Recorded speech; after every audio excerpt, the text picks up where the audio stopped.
Welcome to Wildcide, your wild true crime podcast. We're your hosts, who are sisters, storytellers, and truth seekers. I'm Bailey, a therapist who is fascinated by all weird and dark human behaviors. And I'm Chelsea, an educator here to unearth the facts behind the cases. We cover true crime because some cases are just too dark to forget, and others are too wild to ignore. We're so glad you're here, so buckle up and enjoy the ride. Wildsiders, we're so glad to see you, hear you, be with you. It's been a minute. It's been so long. How's your mom and them? Right. So Bailey's living in a different continent now. I am jobless and homeless, technically speaking. We're crashing with our in-laws, which is really great.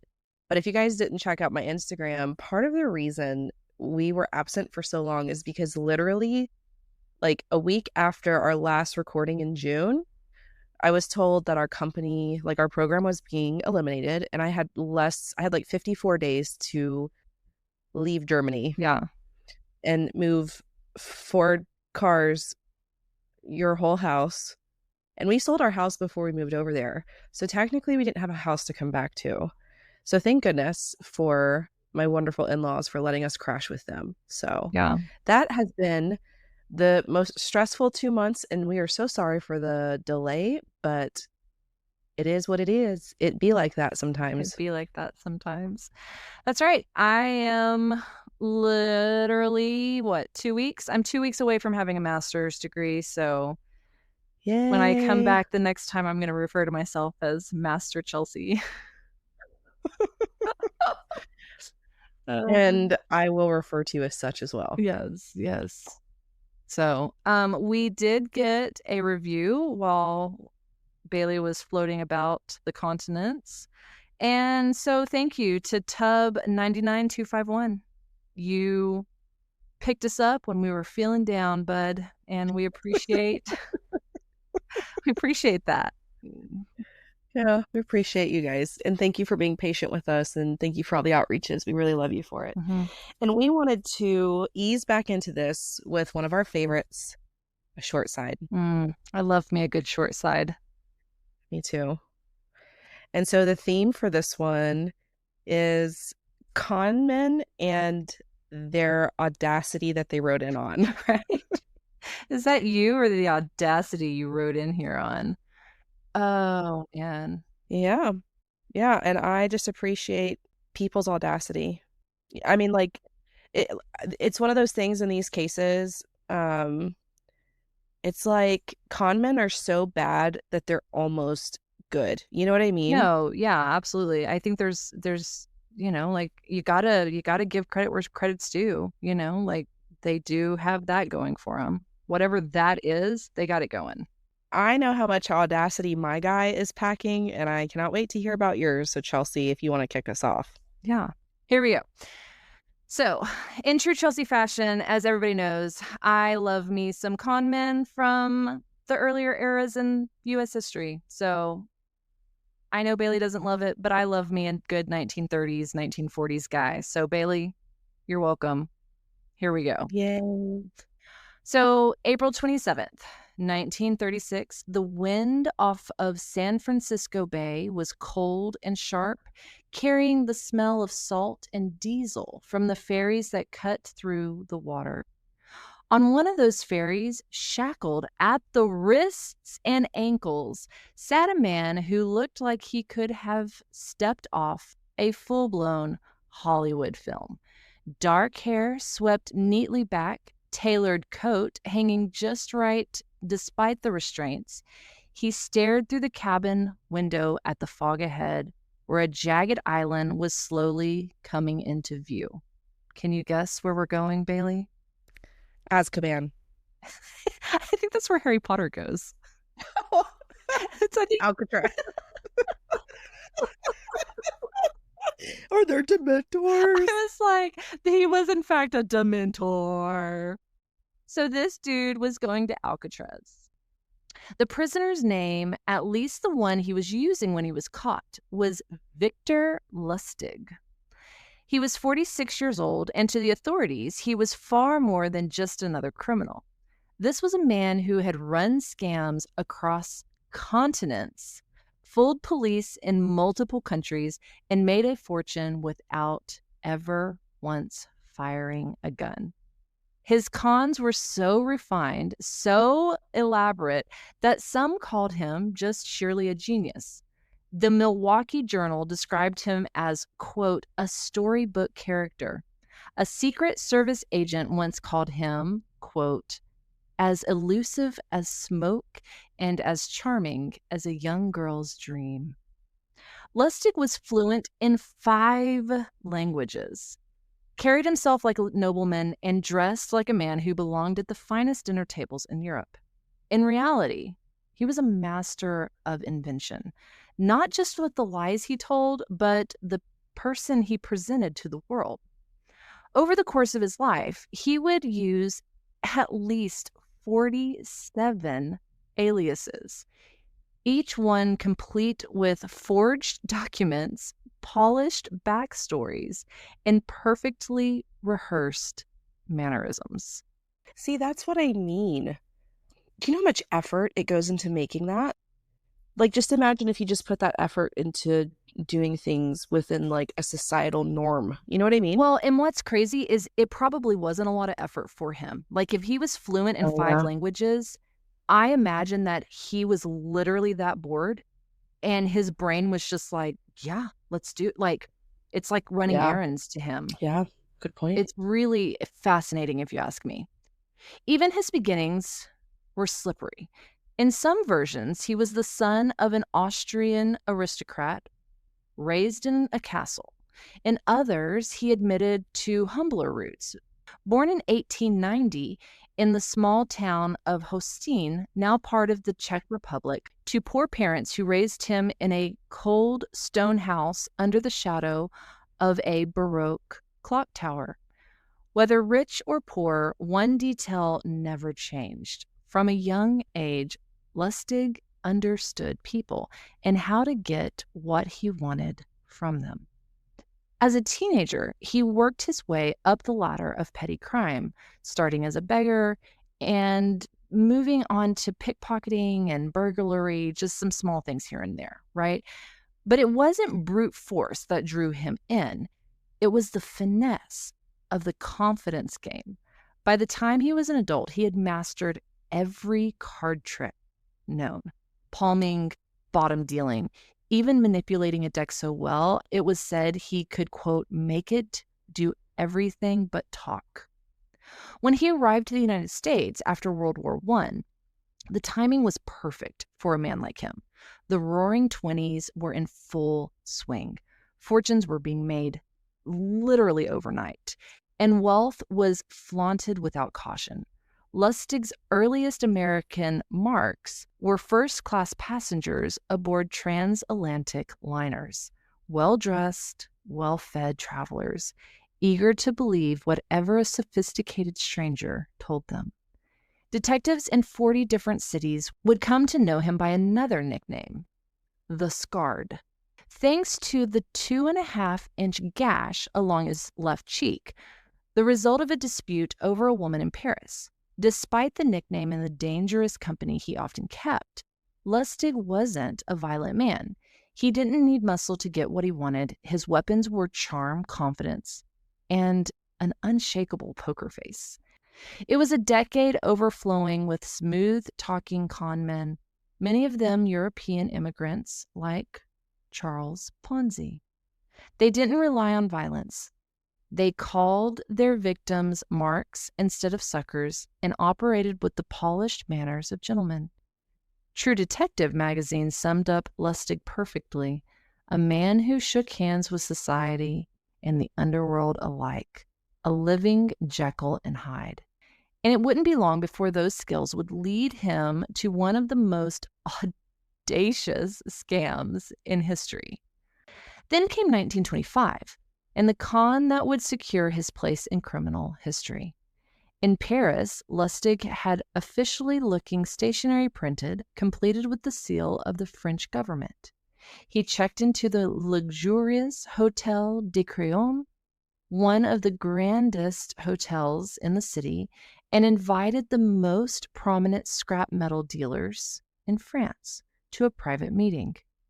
When they arrived, Lustig lowered his voice and confided that due to structural flaws, costly maintenance, and certain political considerations, the Eiffel Tower was scheduled to be dismantled.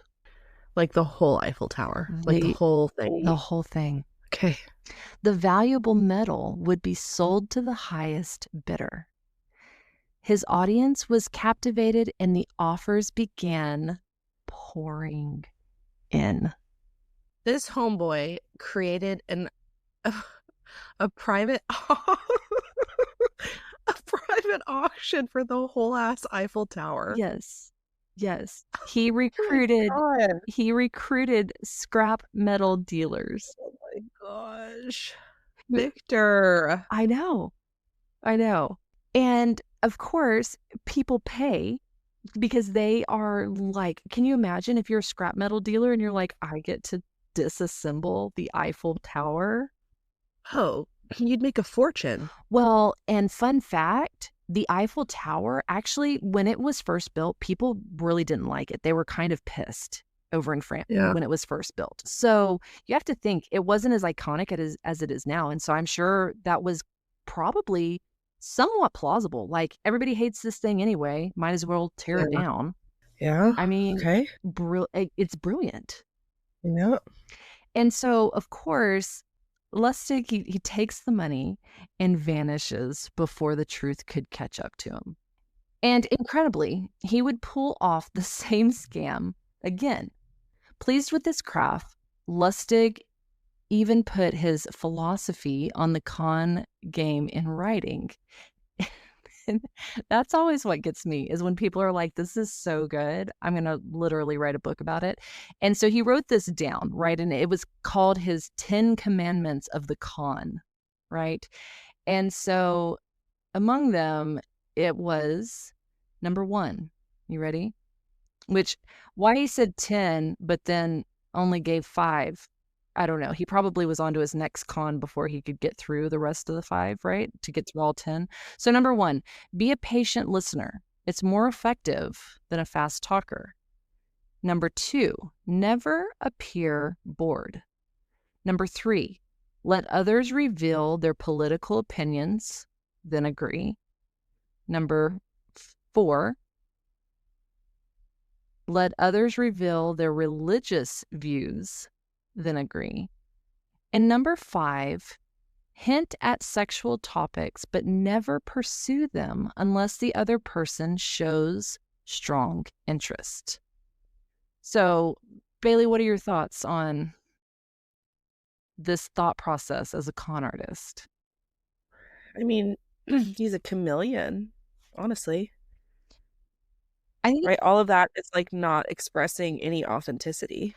You're just matching who's around you. What's kind of weird to me is, I don't know if you remember this, but when I remember growing up and Dad would always tell me, he was like, there are 3 things you don't talk about with other people. You don't talk about their religion, you don't talk about their politics, and you don't talk about their kids.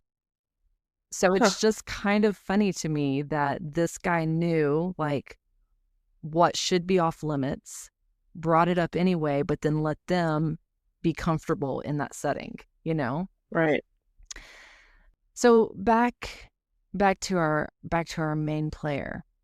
But even for a man as disciplined as Lustig, greed always has a way of loosening the seams. In December of 1928, posing as a businessman, he visited Thomas Kearns at his Massachusetts home under the pretext of discussing an investment. Once inside, Lustig quietly slipped upstairs and stole $16,000 from a drawer, which was a blunt and careless act and totally out of character for him. Kearns immediately recognizes that the money's gone and he goes to the police. So soon after, Lustig's audacity reaches a new level when he swindles a Texas sheriff with the Romanian money box, then handed the lawman counterfeit bills for good measure. It was enough to get the attention of the U.S. Secret Service. Agent Frank Seckler later remarked, quote, "Victor Lustig was the top man in the modern world of crime, the only one I ever knew who swindled the law itself." Wow. But it was another agent, Agent Peter Rubano, who would make Lustig his personal mission. So Peter Rubano, he was a stocky Bronx native with a taste for publicity, right? And he had already built his reputation bringing down these mobsters, right? So he had brought down Ignacio the Wolf Lupo, which he was a big deal back at the time. And once Lustig entered the high-stakes counterfeit game, and it was about 1930, Rubano locked in on him, and he decided again that this was going to be his guy and he was going to bring him down. Yeah. Working with master forger William Watts, Lustig began producing $100 bills so flawless that they fooled even the most experienced bank tellers. These super notes, as they called them, were so convincing that one judge compared his operation to another government issuing money in competition with the U.S. Treasury. The scale of it terrified authorities. If left unchecked, Lustig's flood of fake cash could shake confidence of the dollar worldwide. See, this is what I mean. If you put this much time and energy and effort into something else, he probably would be a self-made millionaire if he just did it in a different We way. probably you would have know? been on the moon in 1930, like, Right. I just don't understand it. I don't know. I think these people really honestly have this subconscious, what am I trying to say, where you cut yourself off at your knees, Is right? it Like almost like self-fulfilling prophecy? yeah, like a self-fulfilling prophecy of a failure. They have to. Yeah. Or they're just You know what I mean? self-destructive. Yeah, I don't know, man. It's wild to me. Yeah, I agree. So he's into the counterfeit business, right? And these bills are, like they said, they're referring to them as super notes. They haven't seen anything this authentic. I mean, they could barely tell them apart, right? It was amazing. And so for Right. years, Victor Lustig stayed ahead of the law with constant movement and an ever-changing face. He could be a rabbi one day, a priest the next, or slip into the role of a bellhop or a porter without missing a beat, right? I mean, the guy was anything, he was everywhere. So by the spring of 1935, I mean, his luck was eventually running out, right? Like, you can only ride that gravy train for so long. For so long, yeah. And on May 10th, Secret Service agent Peter Rubano finally caught up with him on a busy New York street. Surrounded by agents, Lustig, he didn't panic. He just simply raised his hands, calm and composed, and he let them lead him downtown. It was, and which is so crazy to me, right? Like, it's almost like he wanted to get caught. And of course, it was Yeah, probably for the thrill of it, so he could just escape. that's true. He probably was like, bring it on. I can probably, con my way out of this one too. It's an adrenaline junkie in like another way. Yeah. You know what I mean? Yeah. It's wild. And of course, this was a huge victory for the Secret Service. But it's a victory that only lasted for about 4 months. On September 1st, 1935, Lustig escapes from... I knew it. I know, right? It's like, you'd Knew it. almost be disappointed if he didn't, right? Right. So he escaped from the heavily guarded Manhattan Federal Detention Center. and he had sawed through the bars of his cells and knotted bed sheets into a makeshift rope, lowering himself down the side of the building. When pedestrians pointed in surprise, like, this dude does it in broad daylight. Where did he get a saw? Dude, How did he saw through his bars of his cell? He probably became best friends with the officers on call, on duty. You know? He probably made like a shank saw out of a fork and like sawed himself. This is wild. This dude's nuts. Yeah. So he's lowering himself out of the side of this building in the middle of Manhattan. I guess it's in the middle of Manhattan. I don't know exactly where it is, but Manhattan's a busy place any way you slice it. People are pointing at him like, hey, there's a guy coming out of this detention center. And what does he do? He's just like, yeah, like nothing to see here. Plays it cool. He pulls out a rag and he pretends to be a window washer. He even gave a polite bow before running off like a gazelle, right? Like the dude's just off. In his now empty cell, guards found a note quoting Les Miserables. Les Miserables. I can't, how do you pronounce that? I don't know how to say it. Les Mis. Les Miserables. I can't speak hardly one language. I know. You so can speak 5. I always just said Les Mis. Miserables. Les Miserables. Now, he was quoting a note from Les Miserables. It was a passage about honor promises and the flaws of man-made law. Hot dog, y'all. Okay, I get it. Touche. Keep going.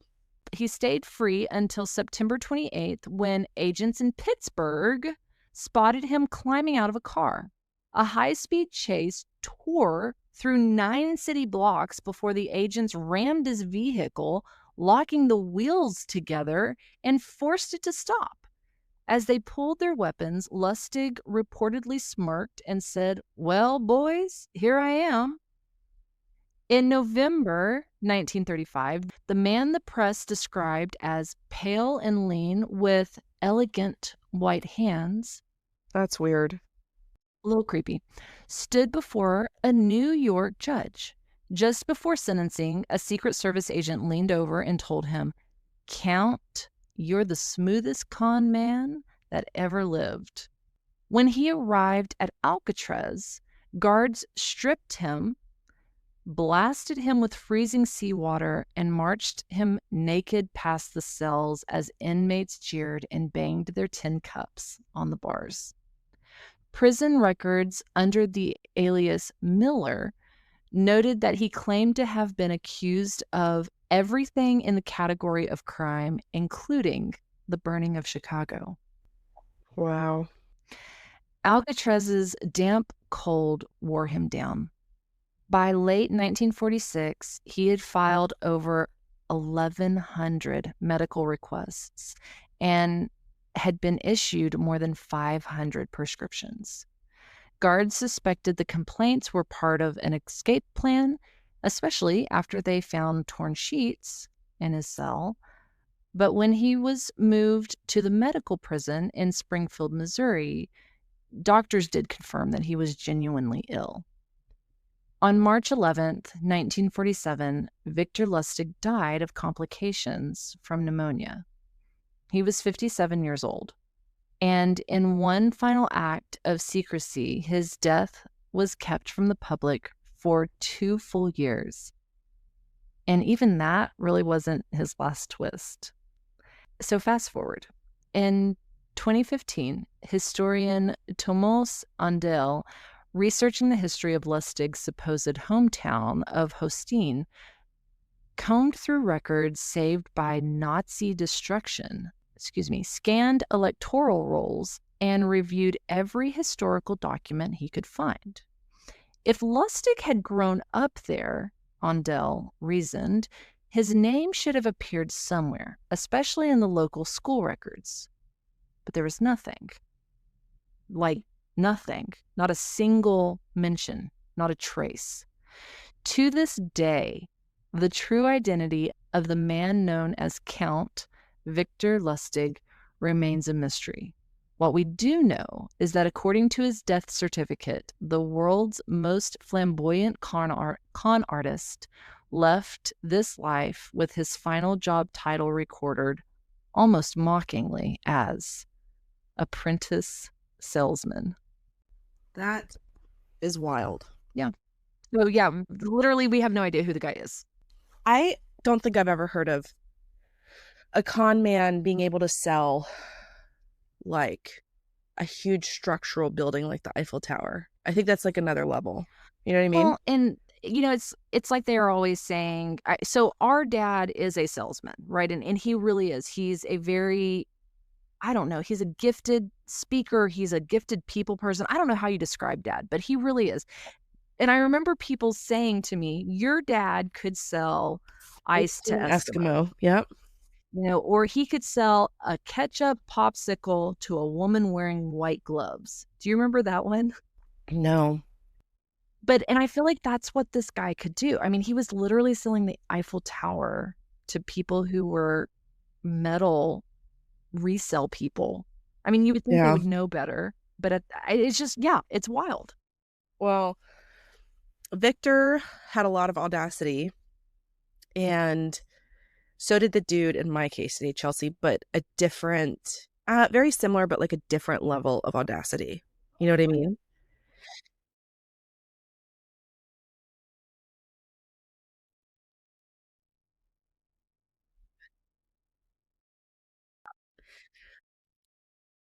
And so it's almost kind of the similar time frame. It's in the 50s. And I want you to picture a Royal Canadian Navy destroyer cutting through Korean waters in the early 50s, right? I couldn't picture that because I don't know what a Royal Canadian Navy destroyer looks like. But okay. The war is raging, tensions are high, and aboard HMCS Cayuga, there's a man in a crisp officer's uniform, calm under pressure, tending to his patients with the precision of a seasoned surgeon. His name, at least the name sewn onto his uniform, is Dr. Joseph Sire, a newly commissioned surgeon lieutenant. By all appearances, he's the kind of medical officer any wartime ship would be lucky to have. He was intelligent, composed, and unflappable in the operating room. During one mission, the ship receives a radio call that there were casualties inbound. A commando raid along the Korean coast had left several South Korean guerrillas badly wounded. They're rushed aboard, and the responsibility of saving their lives falls entirely on Dr. Sire. There's no time or hesitation. One man needs major chest surgery to remove a bullet, another requires amputation, and a third clings to life. Dr. Sire disappears briefly into his quarters, and moments later, he's back in the sick bay, scrubbing in. He orders anesthesia, antibiotics, and surgical tools. Hours pass, and when it's over, every single man is alive. His fellow officers are so impressed, they consider putting him up for a medal. But here's the thing. That medal would have been super duper awkward because Dr. Sire wasn't a doctor at all. The man in the uniform was actually Ferdinand Waldo Demara, an American with zero, zilch, nada medical degree or experience, zero, zilch naval background, and no business holding a scalpel over anybody's chest. It's like, how did you get here, friend? Where did you take the wrong turn? Especially like he's on a Canadian Navy destroyer as a doctor, and he's a U.S. dude with no medical experience. I cannot wait to hear how this guy came to be.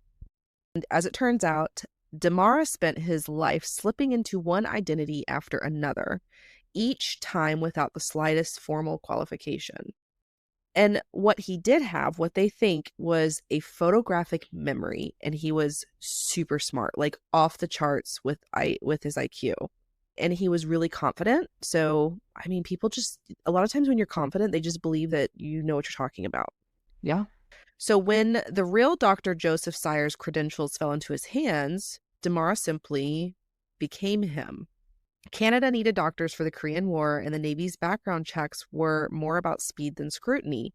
So, in a matter of days, this dude is literally wearing an officer's uniform, saluting his way onto a whole warship in another country.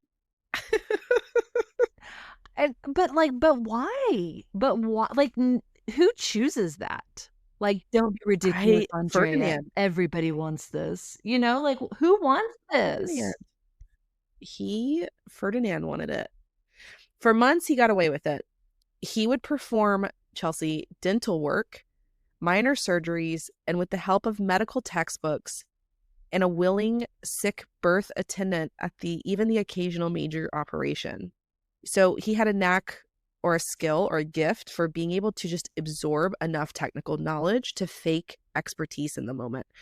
He would like slip out of the operating room, go into his office, read something in a medical book, come out and do it.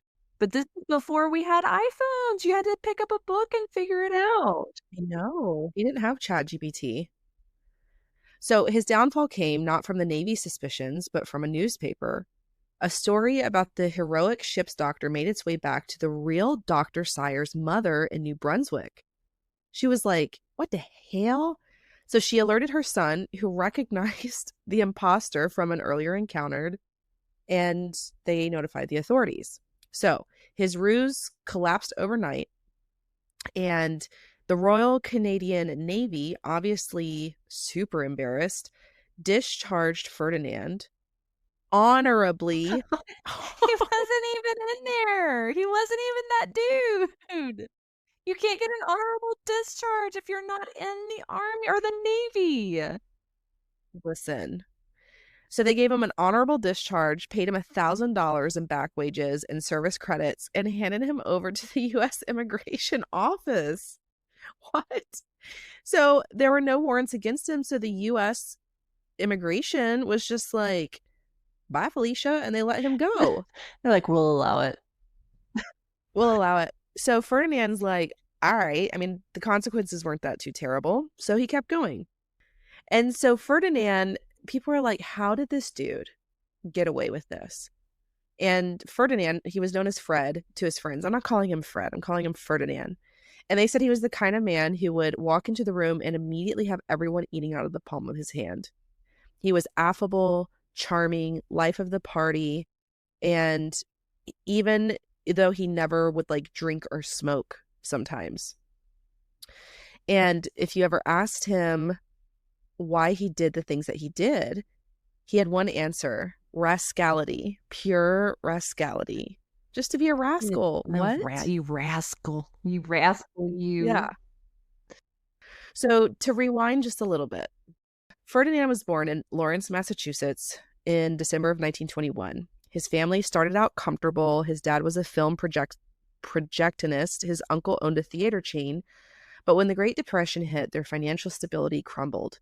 They moved to a poor neighborhood, and Ferdinand's mischief streak only grew. Even as a kid, he had a knack for bending the will of the world to what he wanted. Once he sweet-talked a candy store owner into handing out free chocolates to him and his friends. Another time, he planted discarded artificial legs in a snowbank just to watch passing drivers slam on their brakes in shock. But Ferdinand wasn't just a prankster, he was deeply religious. At 16, he ran away to a Cistercian, how do you say that? Cistercian? Okay, yeah, you ask me how to say it. Cistercian monastery in Rhode Island, was accepted as a novice, stayed for 4 years. Eventually, the abbot suggested his talents might be better suited outside cloistered walls. So at that point, because I think essentially it was like a rejection to him, with World War II looming, Ferdinand then enlists in the U.S. Army. But military life didn't fit him. After a year, he deserted and for the first time slipped into somebody else's identity. So this is where it all starts. He posed as a fellow soldier named Anthony Ignolia and joined the Navy as a hospital corpsman.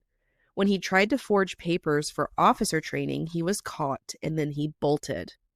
As Robert Linton French, he entered another monastery in Kentucky, then studied philosophy and ethics at DePaul University in Chicago, which, by the way, he excelled in his studies.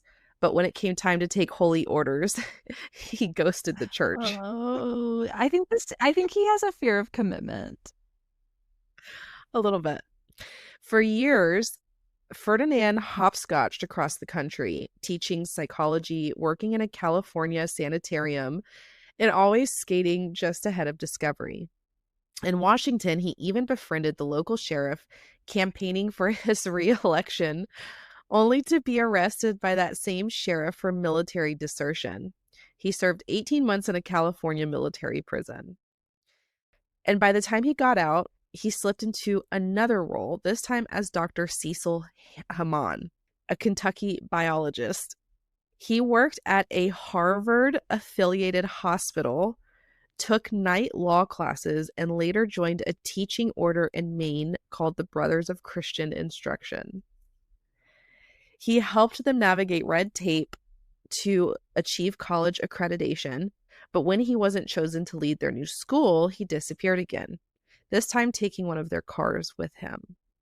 That's when he goes up to New Brunswick, Canada, where he befriended the local physician named Dr. Joseph Sire, right?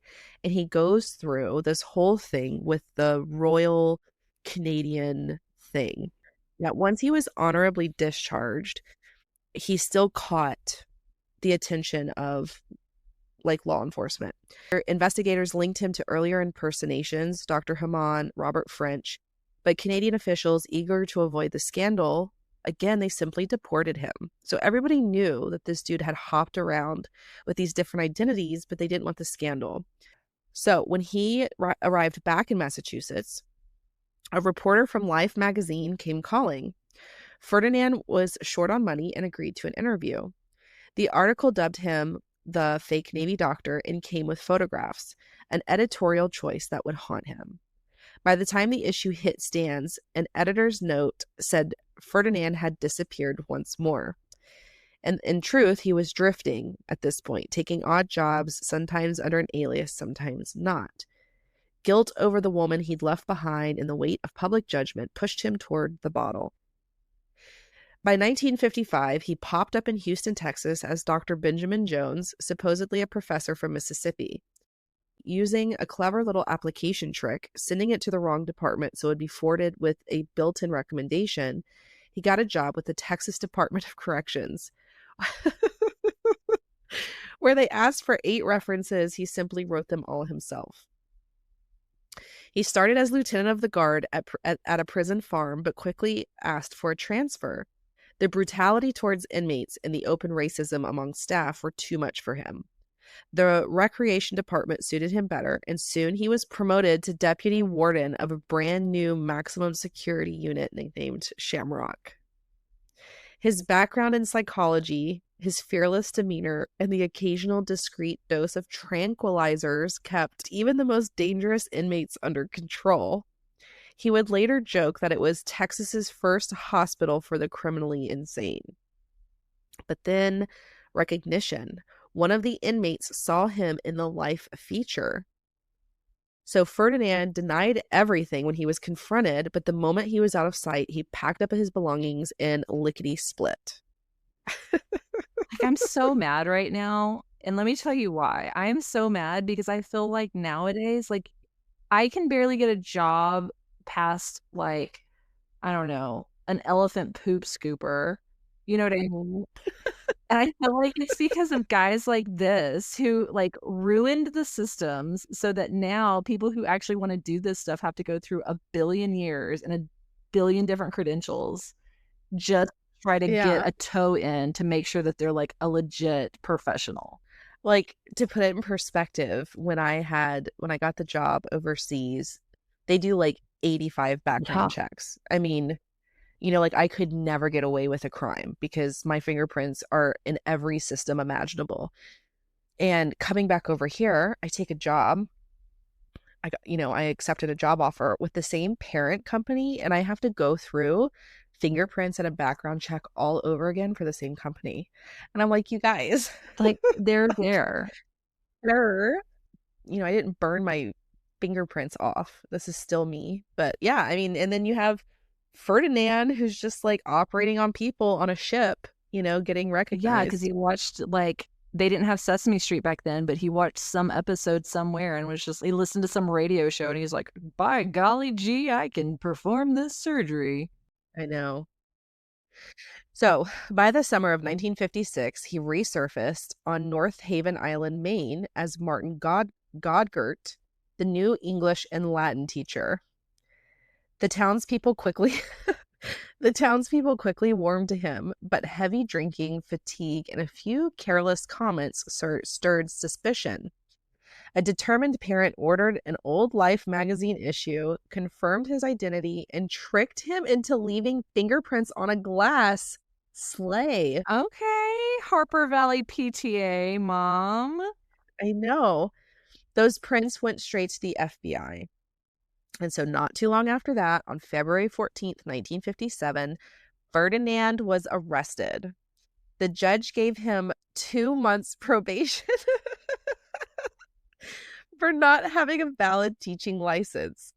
The years after the arrest are a little murky because he only had probation for 2 years, and not even for like stealing identities. It was for not having a valid teaching license. Some say he spent the next 6 months in a Canadian prison, but there's no record about that. But one thing is for sure, his story was attracting attention. By 1959, Robert Crichton published The Great Impostor, a biography that became a bestseller. Hollywood followed. Ferdinand played a surgeon in the 1960 horror movie The Hypnotic Eye and appeared on Groucho Marx's You Bet Your Life, charming audiences with his quick wit. When asked about his many credentials, he grinned and shrugged. Then in 1961, The Great Impostor hits theaters with Tony Curtis in the lead, but Ferdinand was not impressed because he looked nothing like him. By then, years of excess had caught up with him. His health declined, and he left behind the high-risk life of impostor.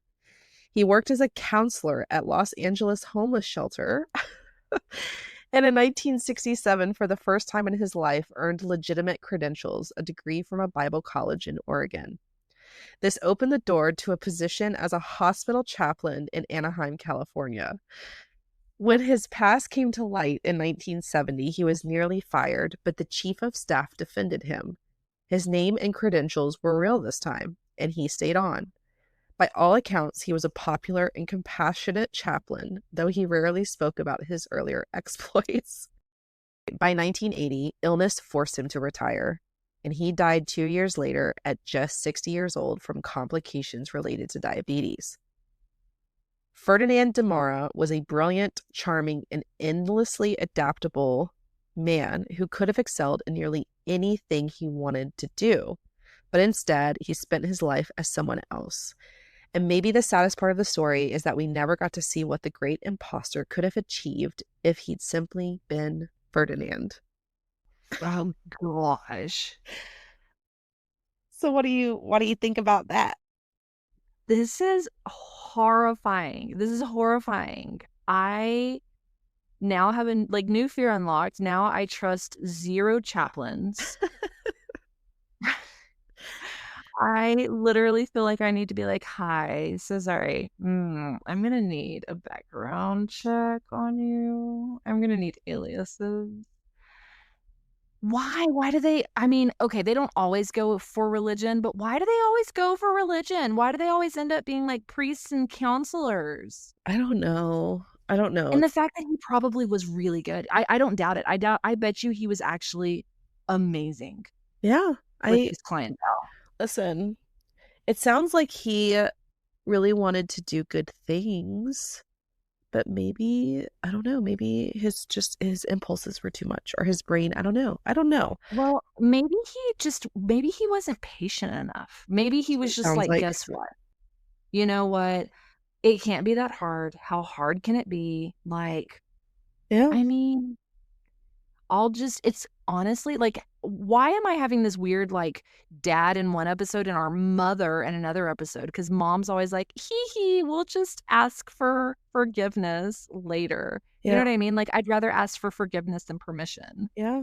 And it worked really for the most part. So, But yeah, you guys, that is the Conmen in the whole Audacity that they wrote it on, because that's a lot. That's so Well, much again, Audacity. I cannot get over the fact that they were like, you performed surgery on people and that was not okay. But by golly, you may not distribute summative assessments to children without a license. Yeah. Like, what world are we in? I mean, I guess that's a flex for the field of education. So Yeah. here we are. Well, your dude sold the Eiffel Tower once, kind of successfully, tried it a second time, and mine performed life-saving surgery without knowing anything about it. So that's what I mean. Con men, they're so bad that they're almost good. You know what I mean? I know. So If we could just figure out how to funnel it, make it good. Well, guys, I hope you enjoyed it. I hope you're excited for us to be back. We're definitely excited to be back. And as always, thanks for joining us on this wild and crazy ride. and we'll catch you on the wild side. Bye, guys. Hey,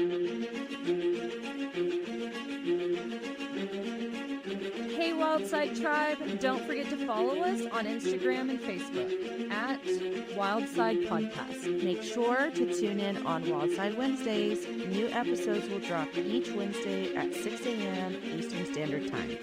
We would love to hear from you, so if you have a wild case recommendation, email us at wildsidepodcast@gmail.com. That's Wildside with a C. Or share your thoughts in the comments below. As always, if you haven't heard it today, you're loved, you're worthy, and you're valuable. And we'll catch you on The flip side.